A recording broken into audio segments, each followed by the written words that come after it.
Sinceramente, ele esqueceu de você, primo. Foi o que ela disse quando perguntei por que não fui convidado para a festa. Reservei uma viagem de trem de luxo pelas montanhas rochosas. Enquanto eu observava as montanhas, eles observavam tudo. Queimar. Ele esqueceu de você, Lia disse, sem nem tirar os olhos do telefone. Sua voz era casual, como se estivesse comentando sobre o clima. Quero dizer, já faz um tempo, né? Ele está em Londres. As pessoas mudam. Eu pisquei. Ele esqueceu de mim? Ela finalmente ergueu os olhos, como se minha confusão fosse inconveniente.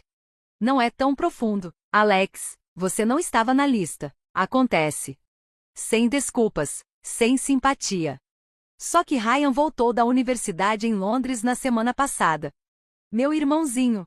Aquele que eu ajudei a correr, aquele cujo aluguel eu paguei quando ele se mudou, aquele para quem eu transferia dinheiro todo mês quando nossos pais diziam que não podiam sustentá-lo no exterior.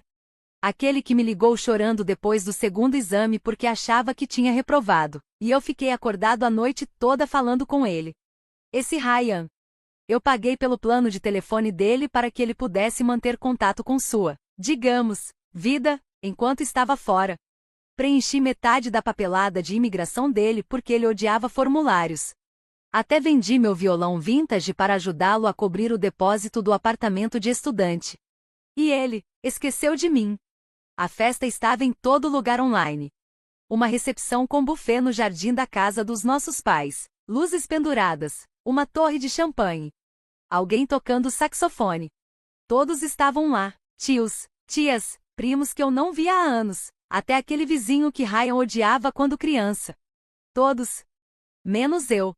Não fui convidado. As legendas foram um soco no estômago. Tão orgulhosos do nosso Golden Boy. Bem-vindo de volta, Ryan. Sua família te ama. Meu nome não foi mencionado uma única vez. Nem nos discursos. Nem nas postagens. Nem nas fotos. Fechei o aplicativo. Meu telefone vibrou com uma nova notificação, outra postagem da festa. Desliguei. Naquela noite, reservei uma viagem de trem de luxo pelas montanhas rochosas. Primeira classe, vagão com janelas panorâmicas, uma suíte privativa, jantares de vários pratos. Silêncio. Não contei a ninguém, fiz as malas e fui embora na manhã seguinte. Sem explicações. Sem mensagens. Ninguém percebeu. Enquanto brindavam Ryan com champanhe, eu tomava café preto em um assento de couro, observando a luz do sol brilhar sobre os picos nevados. O trem zumbia sob mim como um segredo. O silêncio era melhor do que qualquer discurso. Se você não está na lista de convidados, faça seus próprios planos. Você quis ajudar, ninguém te forçou. Foi o que minha mãe disse quando perguntei por que ninguém tinha me convidado. Deixe-me te levar de volta. Quando Ryan entrou na pós-graduação em Londres, nossos pais ficaram emocionados. Principalmente porque isso significava que poderiam se gabar. Nosso filho mais novo está indo para o exterior. Eles diziam para todo mundo. Ele sempre foi o inteligente. Em todos os jantares de família, em todas as chamadas em grupo, Ryan era a estrela. Eu era a equipe de bastidores. Escondido, necessário, invisível. Fui eu quem preencheu os documentos do visto quando Ryan não entendeu uma palavra da papelada. Fui eu quem transferiu o depósito do primeiro semestre, enquanto nossos pais alegavam que nossas contas estavam congeladas. Fui eu quem ficou acordado, atualizando. Dos formulários da embaixada até às 3 da manhã porque Ryan perdeu o passaporte antes das finais, esse era eu também. Nunca reclamei, apenas lidei com isso, porque eu amava meu irmão. Ou talvez porque eu só quisesse que alguém finalmente dissesse, obrigado, Alex, nós vemos o que você está fazendo. Em vez disso, recebi silêncio. Ou pior, culpa. Você é o mais velho, disse meu pai uma noite, é seu trabalho ajudar seu irmão a se levantar. Meu trabalho? Perguntei. Ele tem 24 anos, não 14. Você não tem uma família, sua minha mãe interrompeu, então não é como se tivesse outras obrigações. Aquilo me atingiu mais do que deixei transparecer, era verdade. Eu não tinha esposa. Não tinha filhos. Só um pequeno apartamento, uma renda estável e o tipo de silêncio que te persegue até a cama à noite. Eu dizia a mim mesmo que ajudar Ryan dava propósito à minha vida. Que cada transferência, cada favor, era eu fazendo algo útil. Então, quando ele foi para Londres, eu não apenas acenei a Deus. Me tornei sua assistente de sombra. Sua terapeuta. Seu fundo de emergência. Quando ele ligou chorando porque sua noiva de longa distância estava pensando em deixá-lo, eu a levei para ele. Isso não é uma metáfora. Paguei $400 por um voo e disse a ela que era dele, para que ele não se sentisse envergonhado. Eles fizeram as pazes. Ela postou um vídeo com iluminação suave e uma legenda dizendo: quando ele faz de tudo para dar certo. Claro, eu não fui marcado. Quando ele perdeu o estágio e entrou em pânico sobre como pagaria o aluguel, tirei do meu fundo de emergência o que eu estava economizando para a entrada de um apartamento. E disse: não se preocupe, apenas foque nos estudos. Mas quanto mais eu dava, menos ouvia dele. As mensagens foram de parágrafos inteiros para respostas de uma palavra. Chamadas interrompidas. Meu nome sumiu da conversa. Eu nem sabia que ele estava voltando para casa até Lila mencionar isso num brunch de família. Ah, sim, Ryan chega na semana que vem, disse ela, molhando a torrada na gema. Tem uma coisa grande planejada. Eu quase engasguei com o café. Uma coisa grande? Sim, recepção no quintal, luzes no jardim, bar aberto, música ao vivo, uma vibe completa. Eu pisquei. Ninguém me disse nada. Lila fez uma pausa, como se percebesse que tinha falado demais. Tenho certeza de que você está convidado, você deve estar. Mas eu não estava. Uma semana depois. Ainda sem convite. Sem ligação. Nada. Então mandei mensagem para minha mãe. Ei, qual é o plano para a chegada do Ryan? Quer que eu ajude a organizar? Ela respondeu 4 horas depois. Ah, está quase tudo sob controle. Pensamos que você estava ocupado com o trabalho. Ocupado com o trabalho. Olhei para a mensagem por um longo tempo. Era isso. Não adoraríamos ter você. Nem vem mais cedo. Ryan adoraria te ver. Só presumimos. Mostrei a mensagem para minha amiga Maia naquela noite. Ela leu 2 vezes e disse baixinho: você sabe que eles estão te dando um gelo, né? Mas, eu sou quem o ajudou a sobreviver em Londres. Exatamente. E agora? Ele não precisa mais de você.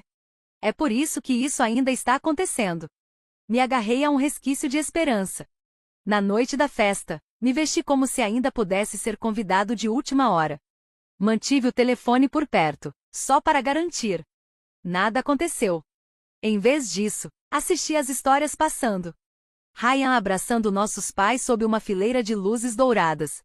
Ryan dançando com sua noiva ao som de um saxofone ao vivo. Ryan levantando um brinde enquanto meu pai aplaudia como se fosse o pai do ano. Lila postou uma foto em grupo. Legenda: as pessoas que mais importam. Eu não estava nela. Liguei para ela. Eu nunca faço isso. Então ela atendeu na mesma hora. Ei, Alex. O que foi? Por que eu não fui convidado? Silêncio. Lila suspirou.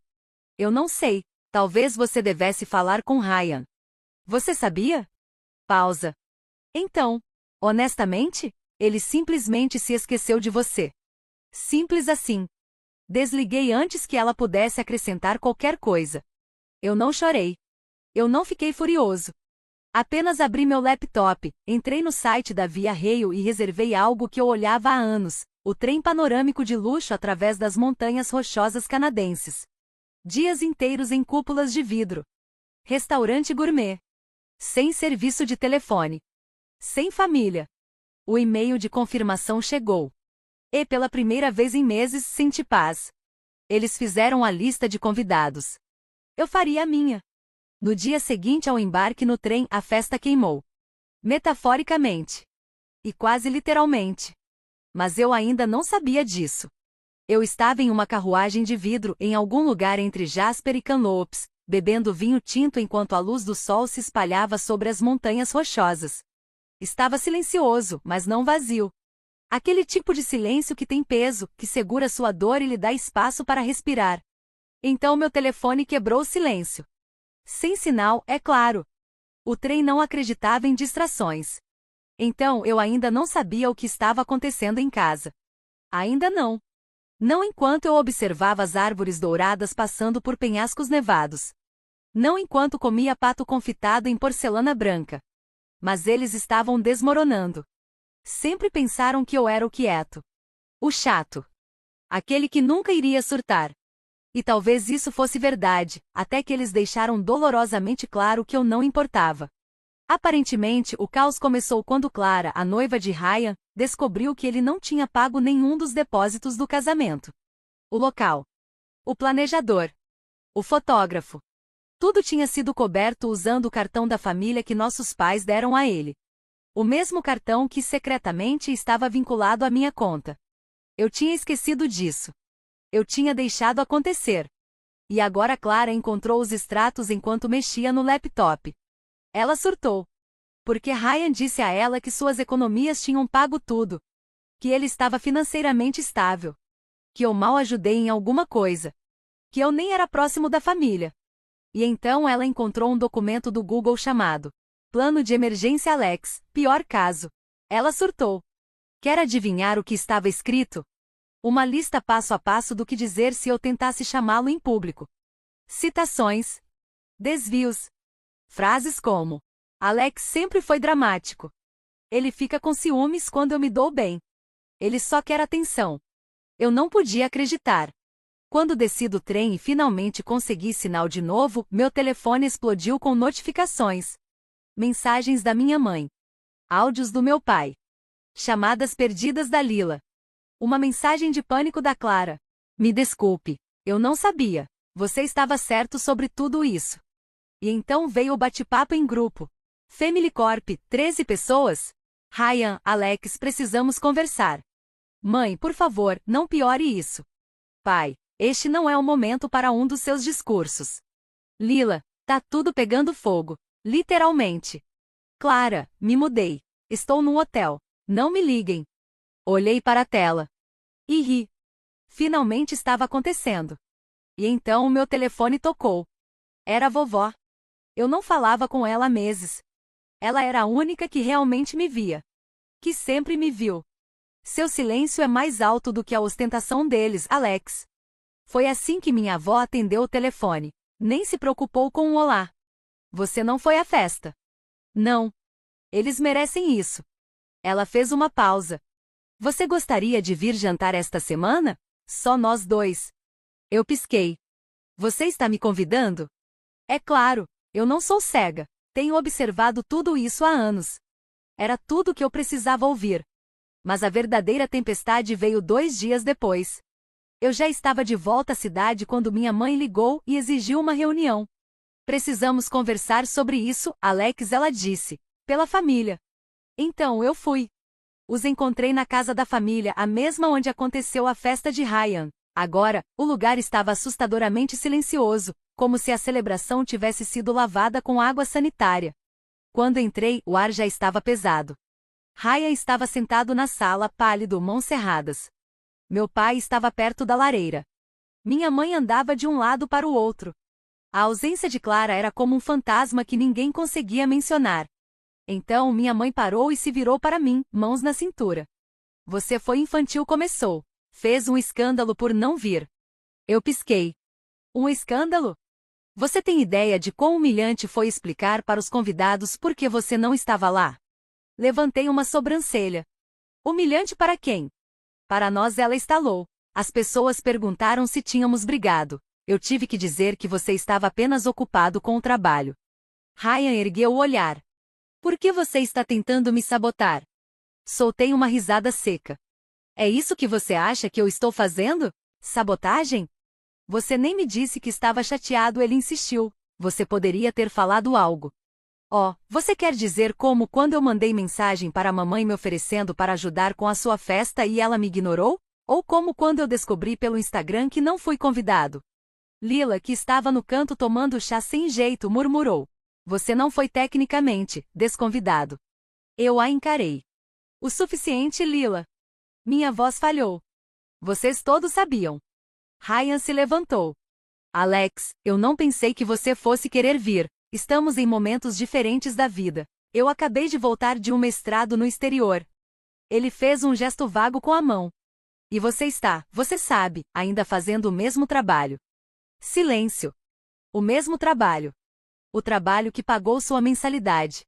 O trabalho que pagou seu apartamento. O trabalho que comprou seu anel de noivado. Eu dei um passo à frente. Diga isso de novo, mas mais devagar. Ryan abriu a boca, mas hesitou. Você está distorcendo minhas palavras. Não, cruzei os braços. Estou apenas ouvindo elas pelo que realmente são. Minha mãe interveio. Chega, nós não queríamos excluir você, Alex. Mas excluíram. Você sempre foi sensível. Lá estava. O golpe clássico da família. Não ignorado. Não usado. Sensível. Peguei meu telefone. Abri meu aplicativo bancário. Virei a tela para eles. R$ 48.600. Esse é o valor que eu transferi nos últimos 3 anos. O silêncio caiu sobre a sala. Isso parece sensível para vocês? Ninguém falou. Esse é o quanto da minha vida eu entreguei. Silenciosamente. De boa vontade. Pisquei, encarando cada um deles. E o que eu recebi em troca? Um post no Instagram. Legenda: as pessoas que mais importam. Meu pai esfregou a testa. Não vamos transformar isso em um drama. É um drama. Minha voz cortou o ar. É o gênero favorito de vocês. Apontei para Ryan. Estrelando, Ryan, o menino de ouro. Apontei para minha mãe. Mamãe, a mártir. E depois, para mim. E eu, o figurante sem fala. O silêncio era ensurdecedor. Então, fiz algo que nunca pensei que faria. Caminhei até a lareira. Peguei uma foto de família. A formatura de Ryan. Eu, cortado pela metade na imagem. Virei a foto de bruços na mesa. Estou pronto. Minha mãe sussurrou. Alex. Pronto para ajudar? Pronto para pagar? Pronto para ficar quieto? Olhei para Ryan nos olhos. Não. Sua voz falhou. Você é meu irmão. Segurei o olhar dele. Não, eu era sua carteira. E então, eu saí. Não olhei para trás. Não porque não queria. Mas porque eu sabia que, se olhasse, algo em mim hesitaria. Algo em mim tentaria perdoar. Tentaria ficar quieto de novo. Mas essa versão de mim não sobreviveu àquela sala de estar naquele dia. E o silêncio que veio depois? Foi ensurdecedor. Sem ligações. Sem mensagens. Sem desculpas frenéticas. Nada. Apenas paz. Na primeira noite, sentei sozinha no meu apartamento e me permiti sentir isso. A quietude. A leveza de não carregar a vida de mais ninguém. Era estranho, quase desorientador, como tirar uma mochila que eu havia esquecido que estava usando por 10 anos. E então, no terceiro dia, as mensagens começaram. A primeira foi da minha mãe. Você já deixou seu ponto claro o suficiente. A segunda, do meu pai. Seu irmão está devastado. Ele não comeu. Você está feliz? Eu não respondi. Porque eu estava feliz. Não de um jeito presunçoso. Não de uma forma vingativa. Mas de uma forma livre. O tipo de felicidade que parece a luz do sol na pele depois de anos preso em um porão. A ironia? Pela primeira vez na vida, eu não queria consertar isso. Eu não senti culpa. Eu não me perguntei se fui longe demais. Em vez disso, comecei a viver. Fui tomar café da manhã em um canto de uma cafeteria, sem telefone, apenas um livro. Andei pelo parque ouvindo jazz. Apaguei o chat do grupo da família. Mudei a senha da conta compartilhada da Netflix. Pequenas coisas, talvez. Mas pareciam recuperar oxigênio. No quinto dia, minha prima Lila ligou. Eu quase não atendi. E ela disse suavemente: podemos conversar? Sobre o quê? Sobre o que aconteceu. Eu não sabia que isso iria tão longe. Eu ri. Ir tão longe? Lila, eu não fui convidado para a festa do meu próprio irmão. Ela hesitou. Eu sabia, admitiu, baixinho. Eu sabia que você não foi convidado. Como? Ryan me disse para não te contar. Ele disse: Alex não vai se importar. Ele está sempre ocupado. De qualquer maneira. Lá estava. A máscara finalmente caindo. Eu não falei nada. Então Lila respirou fundo, como quem arranca um curativo de uma vez. Clara terminou com ele. Eu congelei. Ela se mudou, ela encontrou os registros bancários, descobriu tudo. Minha mente ficou em branco. Ela disse que não fazia ideia de que ele usou o cartão dela, ou que ele mentiu para nós sobre a viagem para a França. Ela fez uma pausa. Clara está furiosa. Diz que nem sabe mais quem ele é. Mais silêncio. E então Lila sussurrou. Ela também disse que você foi a única razão pela qual ela deu a ele uma segunda chance, naquela época. Senti as palavras pesarem no meu peito. Não dolorosas. Apenas reais. De qualquer forma, Lila murmurou, agora ainda mais baixo, me desculpa por ter ido junto com tudo isso, por ser uma covarde. Eu não disse que estava tudo bem. Porque não estava. Mas agradeci por ela ter dito a verdade. No dia seguinte, meu telefone tocou. Meu pai. Deixei tocar até cair na caixa postal. Então, ele mandou uma mensagem. Venha para o jantar de domingo, sem pressão, apenas conversar. Eu não respondi. Porque eu não estava pronta para sentar naquela mesa de novo. Não como a mesma pessoa que uma vez foi invisível ali. No 7º dia, uma nova mensagem. Clara. Você estava certa. Sobre ele, sobre tudo isso. Me desculpe. Obrigada por tudo que você fez. Eu só queria ter sabido antes. Olhei para aquela mensagem por um longo tempo. Não porque doeu. Porque não doeu. Parecia justiça. Enquanto isso, a família começou a rachar. Minha mãe postou citações vagas no Facebook. Perdão é divino. Algumas pessoas precisam de tempo para crescer. Meu pai mandou mensagens passivo-agressivas. Todos nós temos nossos papéis nesta família. Alex, você sempre foi o forte. Mas eu não queria mais ser o forte. Eu queria ser eu mesmo. Então, comecei a limpar os destroços. Cancelei o cartão da família. Mudei o pagamento automático das assinaturas do Ryan. Me excluí dos arquivos compartilhados. Dos calendários. Das contas. E então, deixei o grupo da família. Para sempre. Cada ação parecia uma chave girando em uma fechadura. Não para excluí-los, mas para me deixar sair. Passei os dias seguintes em algum lugar tranquilo, nas montanhas. Sem sinal de telefone. Sem conversas. Apenas ar. E pela primeira vez em anos, eu não estava pensando em quem precisava de algo de mim. Eu estava pensando no que eu precisava. Eles pensaram que eu voltaria. Eles sempre pensam. É isso que acontece com as pessoas que usam você. Eles presumem que você vai redefinir. Que seus limites são temporários. Que sua raiva é performática. Que você vai se acalmar, pedir desculpas e voltar ao papel que eles te deram. Mas não desta vez. Não depois do silêncio. Não depois que a verdade veio à tona. Não depois de vê-lo se contorcer sob o peso das vidas que construíram nas minhas costas. Já faz um mês. Um mês inteiro desde a festa para a qual não fui convidado. Desde que desliguei os pagamentos automáticos, me excluí dos planos deles e comecei a escrever os meus. Desde que Clara foi embora. Desde que a imagem perfeita de Ryan se despedaçou como uma taça de champanhe no mármore. Eles têm tentado de tudo. Minha mãe me deixou uma mensagem de voz na semana passada. Começou com: eu te criei melhor do que isso. E terminou com: a família está se desintegrando e você está deixando isso acontecer. E ela está certa. Eu estou deixando isso acontecer. Porque, pela primeira vez na vida, estou escolhendo não consertar o que não quebrei.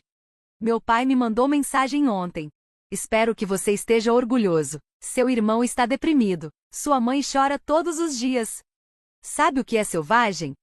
Eles nunca perguntaram como eu estou. Nem uma única vez. Nem depois de ser apagado. Nem depois de ser roubado. Nem depois de vê-lo celebrar o sol dourado que eu financiei, fingindo que eu não existia. Mas esse é o ponto, não é? Isso nunca foi sobre mim.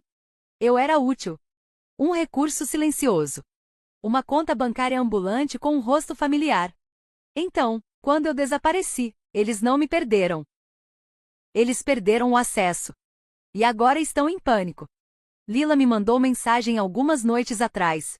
Você deveria ver o chat em grupo agora. Está um caos. Ryan não fala com ninguém. Sua mãe está ameaçando reescrever o testamento. É como se você tivesse acendido um fósforo e ido embora. Mas eu não gostei da partida que eles fizeram. Quando me deixaram fora da lista de convidados. Quando disseram, ele se esqueceu de você. Quando riram e brindaram e dançaram, fingindo que eu era um peso morto. Tudo o que fiz foi parar de apagar os incêndios deles. Sabe o que é estranho sobre a paz? O quão viciante ela se torna.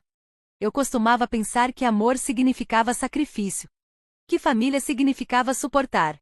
Que ser um bom filho, um bom irmão, significava engolir o desrespeito pelo bem maior. Mas agora? Amor, para mim, parece liberdade. Parece silêncio que cura. Não silêncio que esconde. Parece acordar sem me preparar para a próxima fatura emocional. E sabe o que mais? Eu não estou amargo. Isso me surpreendeu, honestamente. Achei que estaria queimando por dentro de ressentimento. Mas não. O fogo? Esse pertencia a eles. Eu tenho algo melhor. Quietude. Controle. Meu próprio nome. Esta manhã, postei uma foto daquela viagem de trem. Aquela com o vidro panorâmico e os picos nevados. Na legenda, escrevi: se eles não te colocarem na lista de convidados, faça seu próprio destino. Foi um pouco viral. Até CL curtiu. Lila me mandou uma captura de tela do chat da família. Pânico. Minha mãe escreveu: ele está zombando de nós publicamente agora. Meu pai respondeu: deixe para lá, nós o perdemos. Vocês não me perderam. Vocês nunca me tiveram. Vocês tiveram meu dinheiro. Meu silêncio. Minha ajuda. Mas eu? Vocês nunca me viram. Não sei o que o futuro reserva. Talvez, um dia, eu me sente na frente de Ryan. Talvez ele diga as palavras que eu mereci há 10 anos. Sinto muito por ter usado você, eu fui egoísta. Talvez ele nunca diga. De qualquer forma, eu não estou esperando por isso. Parei de construir pontes nas quais só eu caminho. De agora em diante, estou construindo muros. Não para manter as pessoas de fora, mas para me manter dentro. Para proteger as partes de mim que foram drenadas, tentando manter os outros confortáveis. Para proteger a paz pela qual sangrei. Para, finalmente, me escolher sem pedir desculpas.